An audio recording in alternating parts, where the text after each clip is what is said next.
cosas que pasan, decía Larralde. Como por ejemplo que Gerardo Sotelo dijera: no soy más periodista y me voy a dedicar a la política activa. Periodista se sigue siendo hasta la muerte, eso es obvio, porque como decía el maestro Gabriel García Márquez, el periodismo es la jaula más segura del mundo. Después que entraste no salís más. Gerardo Sotelo, buen día, bienvenido. ¿Cómo está, Miguel? Jorge, gracias por invitarme. No, sin duda, pero además sigo trabajando de periodista, no es que... No, es obvio, es obvio. Por supuesto. A esta hora, en tu programa en Carve, ¿qué hacías a las 8 concretamente? A las 8 empezábamos con las entrevistas por teléfono, básicamente sobre temas de la agenda del día. Sí, venía escuchando Informativo Carve, después empecé a escucharlo a ustedes, me divertí muchísimo. Y me divertí y además escuchaba los reclamos que planteaba la gente, un comerciante. Yo, pues si yo esto lo escucho, yo voy al Sportman a almorzar con una barra, se lo escucho decir al dueño del boliche, lo escucho. Ayer estuve desde una pizzería en el centro de Las Piedras, el distribuidor de Supergas, allá donde yo vivo. Las quejas de los comerciantes son todas convergentes, no solo por cómo se ha enlentecido el comercio, sino por los costos agregados, la inclusión financiera, entre otros problemas. Y esto es como que uno lo escucha repetidamente. Dice: un día se me instaló un socio que yo no tenía previsto y me dice: mira, yo me voy a llevar de tus utilidades 4%, vamos a ponerle, con permiso. Y se empezó a llevar, tengo que pagar los posts, tengo que pagar me tuve que comprar un sistema informático. Otro día me apareció un socio y dice: yo te voy a vender las pizzas pero al 20%. Y que son las listas de las aplicaciones de venta. Las aplicaciones, bárbaro, pero yo tengo que seguir sacrificando mi margen, los márgenes son cada vez más reducidos, las exigencias son cada vez mayores. Sí, porque el costo fijo se les ha ido para arriba, además. Sí. Bueno, pero y las ventas no siguieron creciendo al nivel de que cuando venían creciendo las ventas, el costo fijo no lo licuaba, no te dabas cuenta. Entonces estamos llevando al sistema productivo, es decir, a la gente de este país, a un callejón sin agregarle el robo, que desequilibra cualquier empresa. Los costos o el costo de seguridad extra que ha tenido que poner algunas empresas. Nos pasa con todo, nos pasa con la seguridad, nos pasa con la salud, nos pasa con la educación. Obviamente, a quienes tenemos la posibilidad de pagar más, tenés que pagar la empresa de seguridad, las rejas. El otro día estaba en la casa de un amigo que vive sobre la costa y veía las rejas oxidadas y carcomidas por... Yo decía: si tiene que reponer estas rejas, que se llevan $2.000 en rejas. Sí, o más. O más, sí. Bueno, y... $2.000 ni te moves hoy en día para arreglar algo. Claro. 70.000 pesos en un comercio, para cualquier cosita te cobra una fortuna. Claro. Bueno, hierro no paga BPS, pero acordate que todo lo que paga el 100% tiene de recargo BPS. O sea que vos contratás a un pintor para pintar la fachada de tu comercio prolija. Sí. Y 100%, 50%, pues haciendo la cuenta inversa de lo que le pagás, es para que esté en regla, pero es alto el impuesto al trabajo. Te quería preguntar, como ya, no como periodista, como legislador, anotate una. Como legislador no. Como probable, aspirás a eso. Sí, bueno. Aspirás a eso. Si llega... te tengo confianza, espero que llegues. Yo también. Por el cariño que te tengo. Así que bueno, está bien, tiene que ser mutuo, claro, necesitas el voto de todos. No, te quería decir lo importante, agendate cuando le roben a un comerciante, que el Estado no le pida el IVA. Ese mes. Porque la plata que le robaron en la caja, el 22% no era del comerciante, era de IVA. Sí, claro. Entonces no puede ser que el Estado sea tan rostro de que a vos te roban 100 pesos porque no te cuidó la policía y después tengas que pagar el 22% de una plata que te robaron porque no te cuidó Pues habría que reglamentar el mecanismo de que no te inventen robo los comerciantes. Pero no puede ser por el delito, no puede ser. No hay simulación de delito. Si no le cobras el IVA. Tenés dos problemas, uno es ese y el otro es qué hace el Estado después con el 22%, que es un tema bastante más complejo y delicado, ¿no? Hubo un camino rumbo a tu presente, que arranca con tu decisión de participar en aquel acto de Un Solo Uruguay, donde quedó muy claro, hubo mucha gente, siempre mala leches hay, que te asoció a Un Solo Uruguay, aunque era muy clara tu exposición de que estabas en un acto, por qué habías decidido estar en el acto.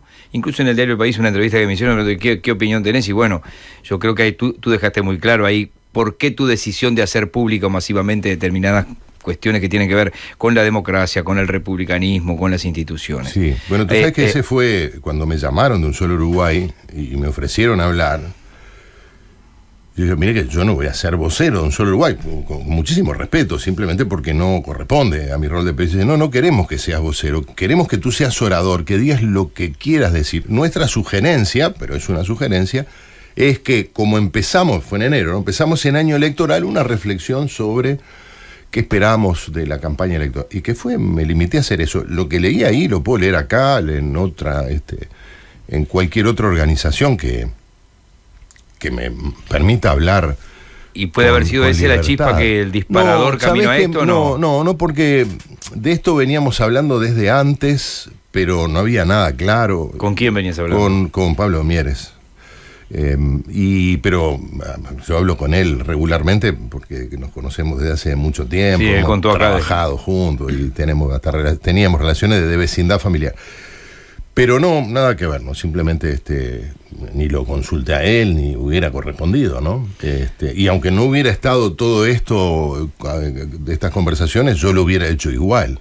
No cambió nada. Igual hay un momento que uno toma la decisión y tiene que pensar hasta además de dónde saco plata, además, porque si dejo de trabajar, dejo de cobrar.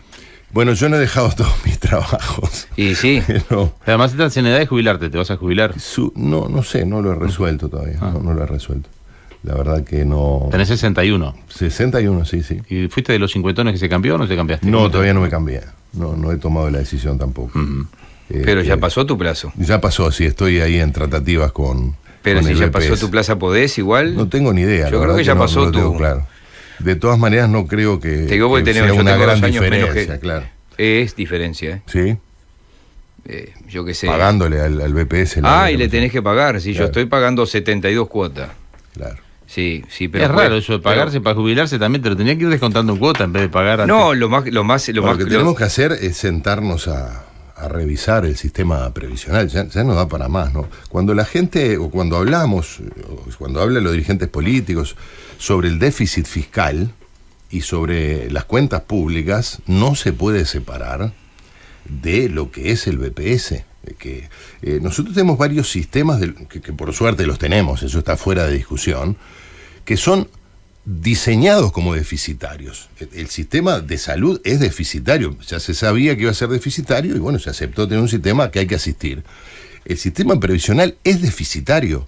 Eso quiere decir que alguien en algún lado tiene que tener, el Estado por supuesto, tiene que tener plata para asistir regularmente al sistema previsional. Pero esto, naturalmente, cuando la economía crece de manera sostenida y consistente, es más fácil. Igual es una forma enmascarada, encubierta, de repartir dinero que no se tiene. Ahora, cuando la economía empieza a presentar signos de enlentecimiento, de enfriamiento, empiezan a emerger todos estos problemas. Entonces, por un lado, el Estado gasta más de lo que recauda, mucho más de lo que recauda, porque si lo medimos sobre el sobre el PBI, anda en el 4 y pico, 5%, ¿no? 4 y tanto.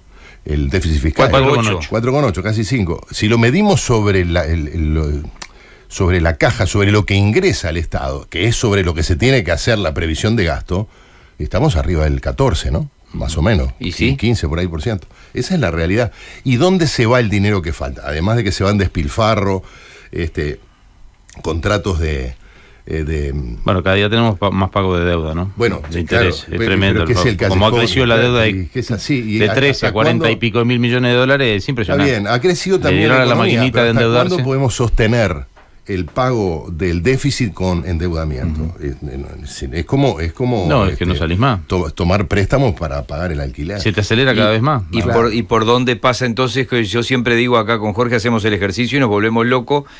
2 de marzo del año que viene, el presidente con su ministro de Economía, sea del partido que sea. Tenés que hablar con Pablo Mieres, que va a ser el presidente. Yo, con suerte, voy a estar en el Senado. No, pero si el presidente va a estar. Es un lindo ejercicio porque hay un costo fijo que debe ser extremadamente alto. Sí. Es más, hay quien dice que este déficit fiscal, por más ajustes que se hagan en un lapso de 5 años del próximo gobierno, no baja más allá del 2,5, 2,8. Pero hay cosas que hacen todos los países que salen adelante en situaciones similares. Bueno, salió, ¿no? Este salió de una crisis como la del 2002. ¿Quién? Este país salió. Bueno, sí, claro, por supuesto. Tenía 3,5 de déficit. En otro contexto y con otros niveles de crecimiento. Sí, teníamos 3,5 de déficit en el 2002, ¿no? 4,8 no teníamos. No, claro.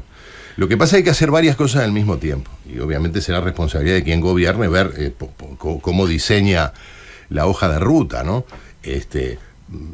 Tender a bajar los impuestos en la medida que se pueda, no el 1 de marzo, como parece obvio, eso funciona en todas partes del mundo.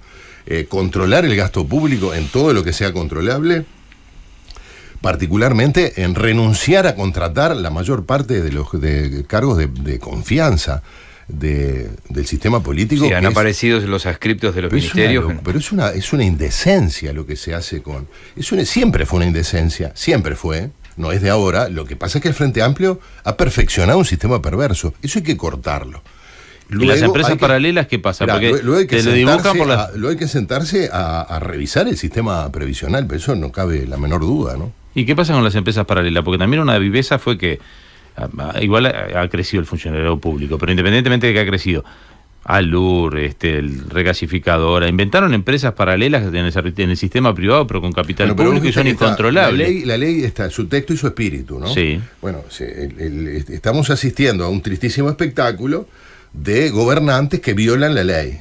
Formalmente no la violan, pero sí la violan en su espíritu. Por ejemplo, las contrataciones en UTE a través de empresas privadas para vulnerar el precepto del derecho, que impide contratar de un año, pero eso es una vergüenza, es una vergüenza. Denuncia que conocemos por el sindicato. Si hay un intersticio en la ley, pues señor, aténgase al espíritu de la ley. No se puede contratar empleados públicos, que lo contrate bajo la figura de derecho privado. Me es indistinto, son dineros públicos. Pero ¿cuál es la herramienta de control? Yo te entiendo, estoy de acuerdo, pero ¿cuál es la herramienta de control? Bueno, obviamente hay que revisar la legislación. No puede ser que buena parte de la operativa del Estado quede por fuera del control del Parlamento. Pero es inaceptable, que es lo que está ocurriendo. Es lo que está pasando. Claro. Para cerrar lo de lo previsional, caja militar. Bueno, la caja militar, ahí hay dos cosas que son a esta altura del partido innegables, ¿no? Una es que los militares necesitan tener un sistema previsional especial, diferenciado por la naturaleza de su función. Es decir, por la naturaleza de lo que le exigimos a las personas, hombres y mujeres, que revisten en el servicio militar. Le imponemos determinadas condiciones de trabajo que son muy restrictivas, luego los tenemos que compensar de alguna manera. Eso está fuera de discusión. Lo otro que está fuera de discusión es que el sistema actual encierra privilegios que son inaceptables, son francamente inaceptables. De cómo combinar ambos objetivos es de lo que se trata la política. El énfasis que puso el Frente Amplio con su proyecto de ley tenía mucho de revanchismo, tenía mucho de ideología, así lo planteaban algunos de sus voceros. Eso también es inaceptable. A esta altura del partido no se puede seguir tratando a las Fuerzas Armadas con resabios ideológicos o cosas terribles que ocurrieron cuando ya han pasado 34 años.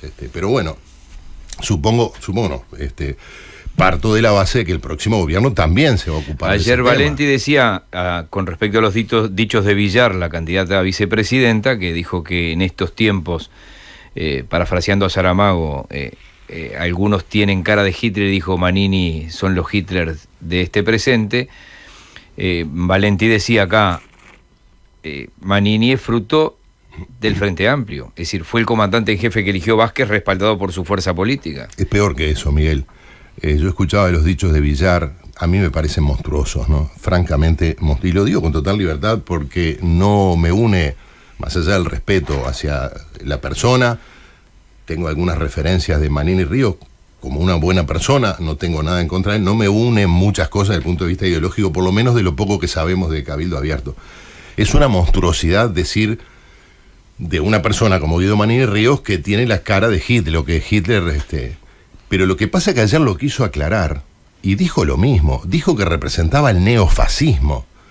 O no sabe lo que es el neofascismo o piensa que cuando conozcamos el programa de Cabildo Abierto se van a encontrar. Pero eso es un problema de Villar y eventualmente de Cabildo Abierto. A mí me gusta saber qué piensa Daniel Martínez. Yo le exijo a Daniel Martínez que se pronuncie sobre este asunto. Se lo exijo, como ciudadano. Claro, sí, porque a ver, si yo quiero saber... Bueno, hace 2 semanas habló de lo que habló de la Unión Soviética Daniel Martínez y se encontró y eligió una candidata que le tiró el chico lejos. Pero sí, yo quiero saber si él avala esos conceptos, o sea, si él piensa que Manini Ríos es la cara de Hitler, si piensa que es el neofascismo, Y si piensa que vamos a tener una campaña electoral transitando por estos carriles, realmente me preocupa como ciudadano y por supuesto ahora también me preocupa como actor político. Además estoy seguro que él no piensa conducir su candidatura por ese rumbo. Lo que pasa que quien él designó como su acompañante en la fórmula nos está llevando a ese tipo de lenguaje, a ese tipo de concepciones fuertemente discriminatorias sobre los competidores. ¿Te sorprendió la votación de Manini Ríos? A mí me sorprendió, sí, me sorprendió y supongo que sorprendió a todo el mundo porque nadie la previó. Las encuestas decían que tenía... También nos sorprendía eso y queríamos verlo en los votos. Pero fue una competencia interna de cada partido dentro de su propia estructura. Esto fue más marcar votos, ¿no? Estímulos. Sí, claro. En el caso de Cabildo Abierto... No tenía competencia interna y alguien quiso mandar un mensaje fuerte. Exacto, sí. Porque hay un malestar que se canaliza en torno a la figura de Manini Ríos, que es una figura política inventada por Tabaré Vázquez, eso lo tenemos claro. Por otro lado, ustedes en el todo partido... caso por Tabaré Vázquez y Fernández Huidobro. Si no fuera por cosas que hizo el Frente Amplio, en la figura del presidente de la República y del ministro de Defensa, hoy no tendríamos el liderazgo de Manini Ríos. Si no tenemos claro eso, si no lo tiene claro Villar, alguien se lo tendría que explicar. Sí, estás diciendo lo mismo que decía Valente ayer. ¿Y ustedes en el Partido Independiente? 2.000 votos a nosotros también nos sorprendió. Sí, probablemente, pero... Digo, Pablo Mieres hablaba de 4 o 5.000 votos. ¿Tú sabes qué hizo el Partido Independiente para...? No, nada, no gastó nada. ¿Por qué? Porque no había ninguna expectativa de nada. Es un partido que ya tiene un senador, 3 diputados. Hay que cumplir con la formalidad. Hubo que cumplir. Bueno, vamos a elegir la convención. El candidato, había un solo candidato a presidente, no hubo movilización, no hubo publicidad, no hubo nada. Y fue... Pero hay un espectro político más amplio que la elección pasada. ¿No tienen un cierto temor allí de que se dispersen más los votos del Partido Independiente? Hay como más opciones claramente en esta elección. Claro, pero hay más opciones para todos. No, está claro, para todos. Claro. Todos corren el mismo riesgo. Exacto. El Partido Colorado debe estar preocupado por Manini y el Partido Nacional estará preocupado por... En un partido que es relativamente pequeño, siempre las posibilidades de moverte en los márgenes pueden colocarte fuera del sistema. No es el caso del Partido Independiente, que ya tiene 16 años y que la gente sabe que es un partido responsable, moderado, comprometido con los cambios, que tiene un sentido progresista, un gran énfasis en las políticas sociales, en la educación, en el sistema productivo. La gente sabe dónde está el Partido Independiente. Lo que estamos asistiendo a que los principales dirigentes actuales de los partidos tradicionales se desplazaron hacia el centro, es decir, dejaron las propuestas más conservadoras, yo detesto estos términos, pero para que la gente entienda, de derecha, entre comillas, y se mueven hacia el espacio donde siempre estuvo el Partido Independiente. Y se manifiestan con una cierta amistad, o casi no agresión de campaña, no agresión, no tendría por qué haber una campaña de agresión, pero como que Talvi, Lacalle, Mieres están allí en una especie de consenso previo, más allá de que el consenso no se ha dado formalmente, pero como que hay un... Ni formal ni informal, ¿no? No, pero como que no hay... Pero viste que en sus declaraciones, cuando habla Lacalle, dice, no, pues estamos hablando de que obviamente en una mesa de trabajo con Partido Independiente y Partido Colorado, Talvi dice, sí, el Partido Independiente, el Partido Nacional... Eso se palpita, se lee, o sea, no es que lo hayan dicho formalmente, pero está allí. ¿Cómo funciona eso de cara a octubre? ¿Cómo se diferencian? ¿Cómo se compite? Eso es muy bueno porque permite para un futuro gobierno de cambio hacer los acuerdos que sean necesarios y gobernar en un sentido positivo y propositivo. Y yo estoy seguro, mira, si pudiéramos encerrar en una casona con varias habitaciones a los equipos técnicos del Frente Amplio, del Partido Independiente, del Partido Nacional, el Partido Colorado, de economía, agro, política exterior, comercio, etcétera, salud, educación, los niveles de coincidencia, por lo menos con un Frente Amplio representado por Daniel Martínez, los niveles de coincidencia serían altísimos. Eso es muy bueno, porque eso quiere decir que tenemos un liderazgo político y una ciudadanía que respalda a líderes políticos moderados, razonables, uno con un énfasis mayor en una cosa, otro en otra. Luego están las organizaciones políticas, donde hay expresiones que se caen hacia los extremos. Típicamente, el Frente Amplio con el MPP, con la 609 y la 1001 como las dos listas más votadas, ¿no? El análisis del Partido Comunista sobre el resultado de las internas es fantasmagórico, por decirlo de una manera delicada. En el sentido inverso tenemos a Manini Ríos, que dice que no va a participar de ningún acuerdo de gobierno, y tenemos, no nos olvidemos, en el Partido Colorado, a mano dura y plomo ya. Claro, vos me decís, bueno, ese no es el tono de Talvi. No es el tono de Talvi, pero a mí me gustaría saber qué opina de mano dura y plomo ya, por ejemplo. El salteño, si vos. Claro. Perna. Que va a votar en el mismo lema. En el Partido Nacional, con quien también hay amplios niveles de coincidencia, tenemos varias administraciones departamentales que dejan muchísimas dudas sobre el concepto que tienen los principales líderes del Partido Nacional sobre el manejo de los dineros públicos, sobre la planificación, la transparencia, la ética. Todas estas cosas están hoy sobre la mesa para un eventual acuerdo, pero sobre todo para que los ciudadanos sepan dónde está parada cada una de las fuerzas políticas. Vamos a hacer una pausa. Estamos con Gerardo Sotelo, ya integrado al Partido Independiente. 101.9, 93.5, Azul. 8:39, como decía el oyente, nos está acompañando Gerardo Sotelo, integrante del Partido Independiente. ¿Candidato a qué? Al Senado. Al Senado. ¿Segundo en la lista? Sí, después de Pablo, sí. De Pablo. Candidato a seguir trabajando en política.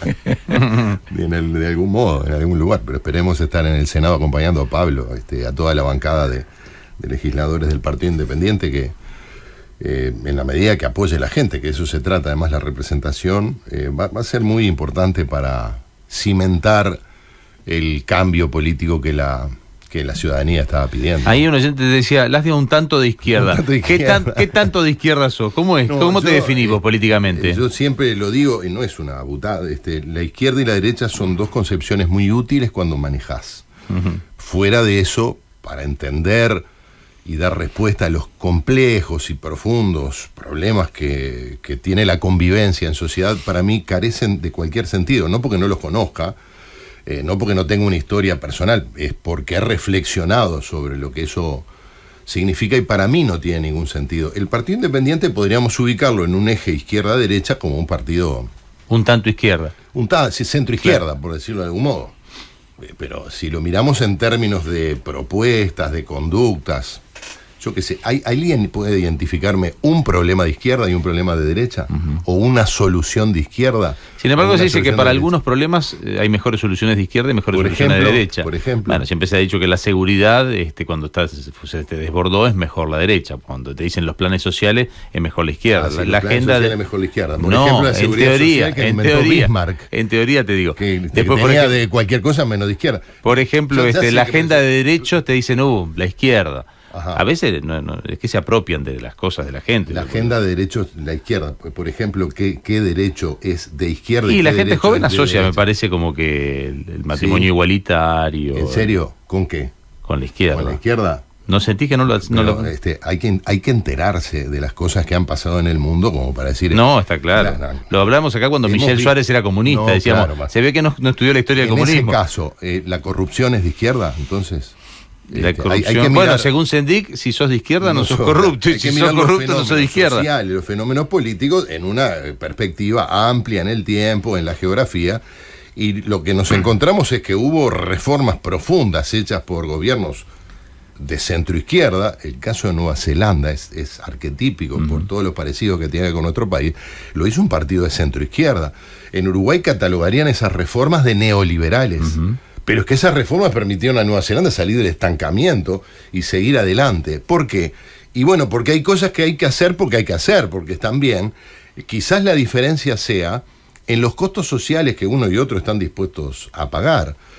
Si algún sentido tiene el Estado, además de garantizarnos la libertad y los derechos básicos, es tirarle una mano a los que no tienen posibilidades de desarrollo autónomo, por su origen social, por distintas dificultades que esto tiene. Pero eso tampoco es un invento de la izquierda. Tenemos que pensar en términos de valores, de prioridades y de conductas. ¿Y qué valores perdimos para vos hoy en día?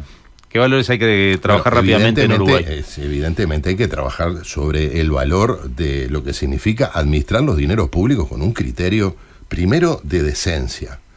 Los dineros son para lo que se dijo que eran los dineros, sino que alguien ponga en el programa, y además vamos a destinar tanto por ciento a contratar compañeros, amigos y novias.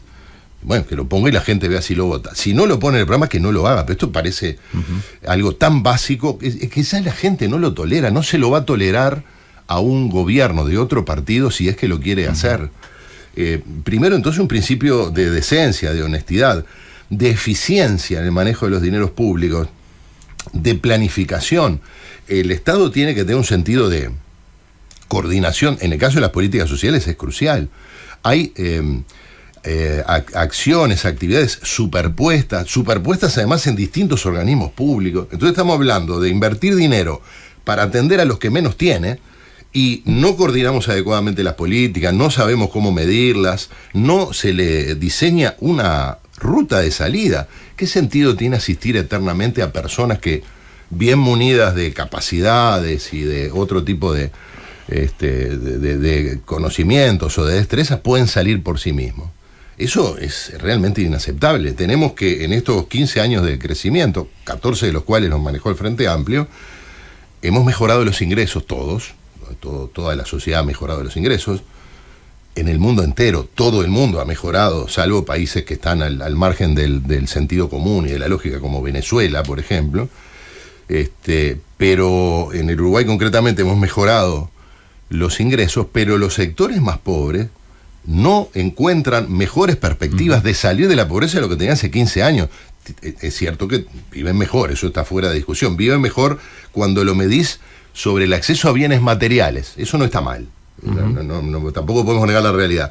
El problema es dónde los vas a encontrar a ellos y a sus hijos dentro de 10 años. En el mismo lugar.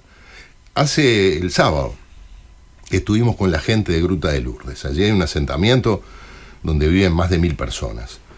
Los problemas que te plantean, los que no se solucionan, te están dando la pauta, porque eso se replica en todo el país. Después de 15 años de crecimiento, Jorge, Miguel, tenemos a cerca del 7-8% de la población viviendo en asentamientos irregulares. ¿Entendés a lo que me refiero cuando digo que una cosa son el acceso a la mejora en los ingresos y otra las posibilidades de desarrollo, de salir de la pobreza? Puedo tener celular, puedo tener campeones, pero sigo en el mismo lugar. Exacto, entonces ahí tenés 1000 personas, ¿no? Acá, de 15 minutos del centro, problemas de saneamiento, ingresaron con saneamiento que no estaba planificado, la mitad quedó porque está por debajo del nivel, fuera de saneamiento, contenedores desbordados que nadie pasa a recoger, la alcaldesa que ni siquiera los recibe. El robo entre vecinos, que conozco gente de ahí que me decía que... ¿Sabés cuántas personas están registradas, están pagando en OCE, por ejemplo? Y muy una. Estaba la señora, nos reíamos todos, porque eso, por suerte, eso permitió encontrar el número del padrón, porque eran tierras de una empresa. En fin, no quiero entrar en el detalle, pero bueno, un poco eso es lo que... Hay un ejemplo que yo siempre pongo, que no hay que irse allá afuera. Afuera, digo, del centro. Acá a la vuelta hay un supermercado. Se enamora la cajera del cajero, Jorge me lo ha escuchado 100 veces y la gente también. Ganan 15.000 pesos líquidos los dos, 30.000 pesos. Boletos los dos son 5.000 pesos. 4.000, ponele. Un celular, un plan barato, 800 pesos. Luz, agua, ¿y qué alquilan con esa plata? ¿Qué comen? Y no vayan a tener 2 hijos. Y los dos tienen trabajo. Sí. Digo, estamos en un problema muy serio. Alguien me dirá, bueno, ¿y vos nunca viviste en tu generación cuando saliste a casarte parejas que se iban a vivir con los padres? Y sí, y pasaba, y se hacían una piecita en el fondo. Claro, pero cuando decimos que ha aumentado la población que vive en asentamientos, lo que estamos diciendo es que a pesar de que tuvimos el periodo de mayor crecimiento en la historia de la humanidad, convengamos que lo que le pasó a Uruguay le pasó porque el mundo entero creció de la misma manera, ¿no? En Uruguay hubo, en fin, un manejo responsable de los lineamientos macroeconómicos que permitieron que nos alineáramos con ese crecimiento. Pero sí, no se puede aceptar que pasen esas cosas. Y eso es consecuencia de que no se tuvo en el horizonte dotar a las personas de autonomía para que tomen decisiones con su vida. Eso hasta lo llegó a decir el expresidente de la OPP, se le escapó, Claro, de esa manera los tenemos votando a quien les reparte el dinero. Eso es inaceptable en el Uruguay o en cualquier parte del mundo, pero eso es uno de los énfasis que el Partido Independiente entiende que debe tener el próximo gobierno. Por supuesto que hay que mantener y en algunos casos quizás ampliar las políticas sociales. Sí, los que están en el subsuelo no los sacás. Obviamente, no, pero es que hay gente que va a haber que asistir siempre, pero de eso se trata también, en fin, una concepción humanitaria de la política progresista, de la vida. Partido Independiente, por lo menos cuando lo hemos hablado con Mieres, le puso mucho énfasis al tema de educación. De hecho, ha tenido toda esta movida con líderes de los distintos partidos para ir adelantando un poco camino, muy en sintonía con EDUI 21. Claro, Jorge, como decía Led Zeppelin, la canción es la misma. No, está bien. Hay un único tema, que es el desarrollo integral de la gente de nuestro país, de nuestra comunidad. No, está bien, pero después lo separamos por temas para poder tener políticas y acciones específicas, pero claro. Las políticas de primera infancia, que tienen que estar sustentadas también en política de apoyo a la familia, ¿no? Las políticas de seguridad, de educación, el respeto a la ley, todo eso articula una gestión de gobierno que tiene que tener como objetivo dotar a las personas de la mayor libertad para que puedan resolver sobre sus vidas. Sí, pero te quería llevar al tema de, en esa recorrida que han hecho, que supongo que estás enterado en reuniones y demás, claro. ¿Qué tanto han tanteado qué va a pasar con los docentes, con los profesores cuando les planteen cambios? Porque acá lo que generalmente escuchamos es que al menor cambio, eternamente paros. Entonces, Te cambio la pregunta. Sí, cambia la pregunta, dale. Hacelo por experticia. Tú en la familia tenés docentes. Sí. Yo también, 2 de mis hijos son docentes. Sí.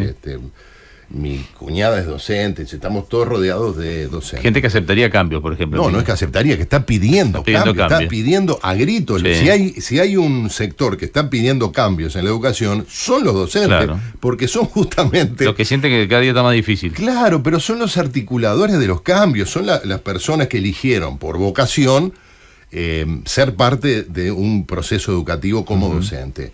Gente que por su propia naturaleza, gente informada, ilustrada, que está siendo prisionera de un sistema perverso que condena a la deserción, es decir, a la pobreza, a la mitad de los jóvenes pobres. Tú sabes que las cifras son terribles, ¿no? La mitad de los adolescentes de 15 años que están en el sistema educativo, no los que no están. Sí. La mitad de los jóvenes que están de 15 años que están en el sistema educativo no entiende un texto sencillo, no es capaz de utilizar... No hay comprensión lectora de ningún tipo. Comprenden, pero no con los niveles de suficiencia. Y no estoy hablando de la OCDE, estoy hablando de los países de América Latina.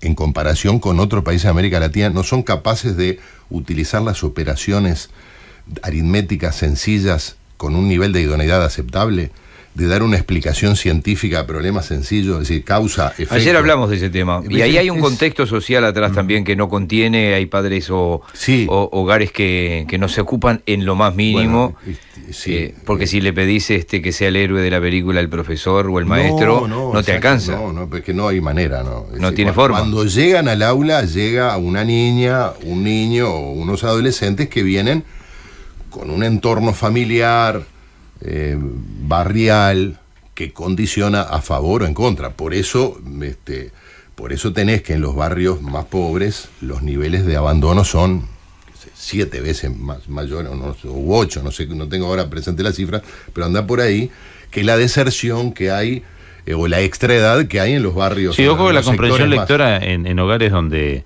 se habla bien, se escribe bien, también es baja. No, bueno, el sistema educativo está fallando. Claro. Está fallando también en los niveles, y te hablan de colegios privados, donde vos hablas con... Claro, lo que pasa que los chiquilines que deberían a esta altura entender mucho más, entienden menos. Los problemas de aprendizaje detectados en sexto de escuela existen, son cifras, en fin, y superiores a las que deberíamos tener con relación a otros países similares del continente, pero bueno, están ahí. El problema, eso es a los 12 años. 3 años después...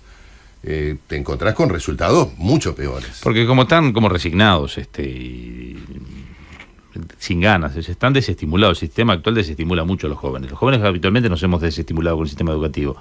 Todos nos hicimos la pregunta, ¿y yo para qué tengo que estudiar matemáticas? ¿O yo para qué tengo que estudiar esto?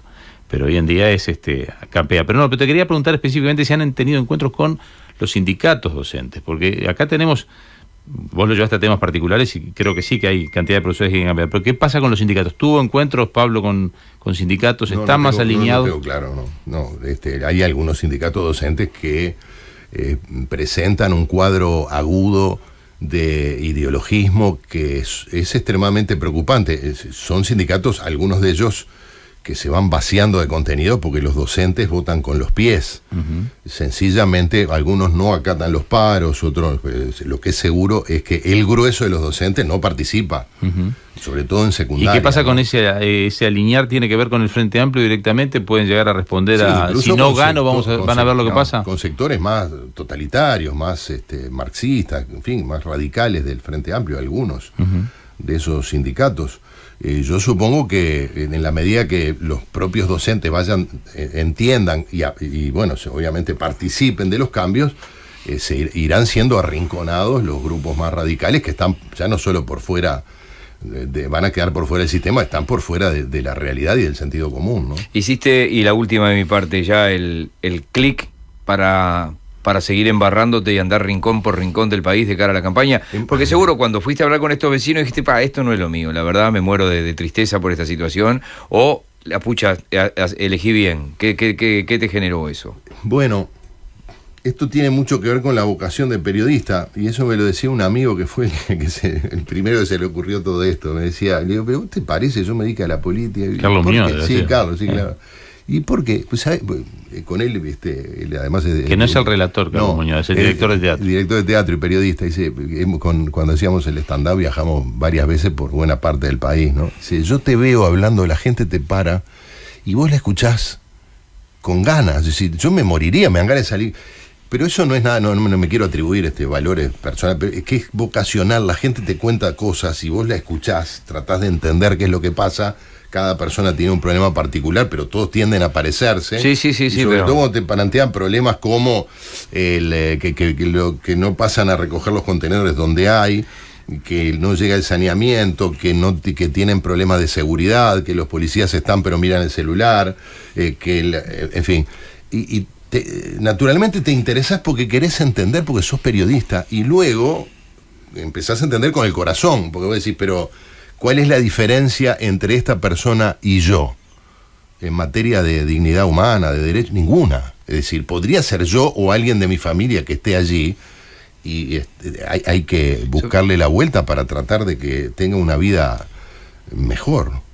Sí, y sobre todo en un país que tiene una clase media que yo siempre se lo decía a mis hijos, mirá que es la distancia de casa al caño es que perdamos los laburos 4 o 5 meses y es el común denominador de la clase media uruguaya. Exacto, o 2 generaciones, ¿no? Porque vos esto, me acuerdo, lo detectó en un trabajo que se hizo en el CLAE hace algunas décadas, con Juan Pablo Terra, ¿no? Un trabajo que fue fundamental para entender los problemas del país. Imagínate, esto es en la década del 80. Sí, saliendo de la dictadura. Claro, se encontraba en lo que en aquel momento se llamaba cantegriles, asentamientos, personas que eran hijos de obreros calificados.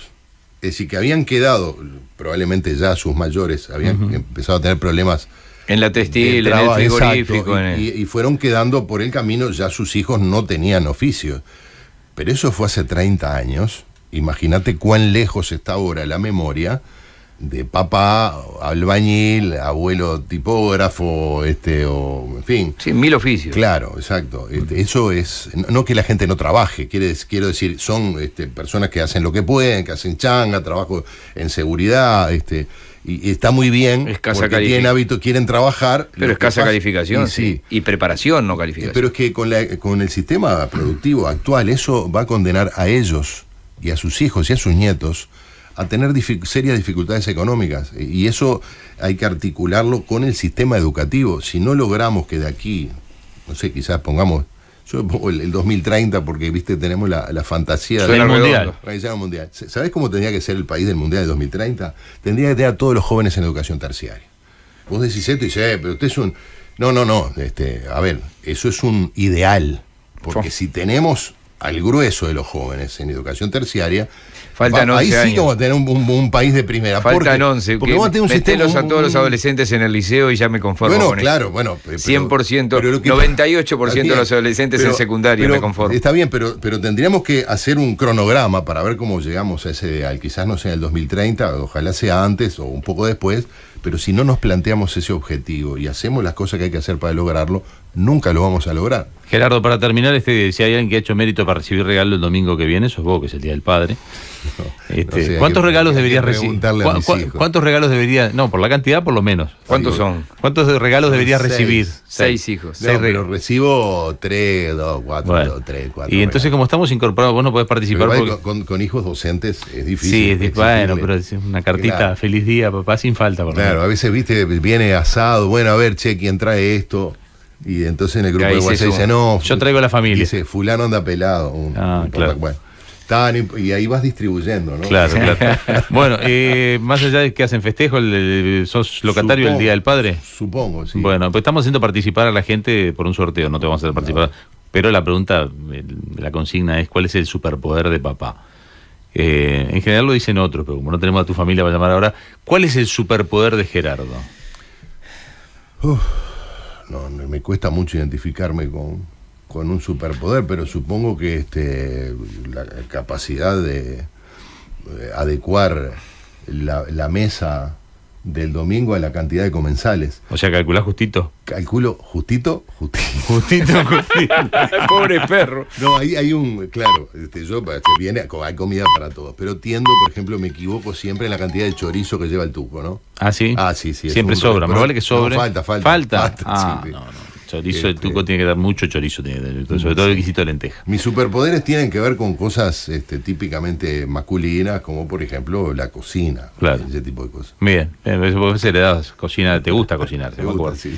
Vino en una onda zen, viste que vino tranquilo. Hace años que está más Sí. tranquilo Gerardo Sotelo. Bueno, ¿Con no. respecto a qué? ¿A cuándo? En el tono, así que a veces uno No sé si escuchaba- sigue aplicando uno el escuchaba efecto- grabaciones de la radio ahí de A veces su se enojaba con programa y- alguno. No, bueno, sí. Te manda saludos Marcelo Abdala, por ejemplo, Sí, refiriéndose sí. a él.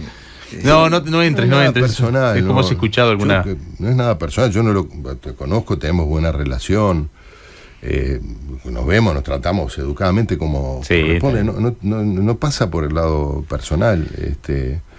Lo que pasa es que él sostiene una ideología monstruosa, ¿no? Claro. No hay en la historia Yo de decía la el otro humanidad día- una ideología que haya causado Claro. las catástrofes, las calamidades que causó el comunismo, no la hay. Yo decía hace poquito que Marcelo Abdala es de los que, si se confirma plenamente este informe que presentó Bachelet con 7.000 muertos en Venezuela por fuera del sistema judicial, debería pedir disculpas por haber dicho que los uruguayos respaldábamos a Pero si Maduro. hace 100 años que hacen eso. Bueno, pero por ¿Sabés eso- cuántos mató Lenin? Sí, Mandó matar, no es que murieron porque el imperio, no.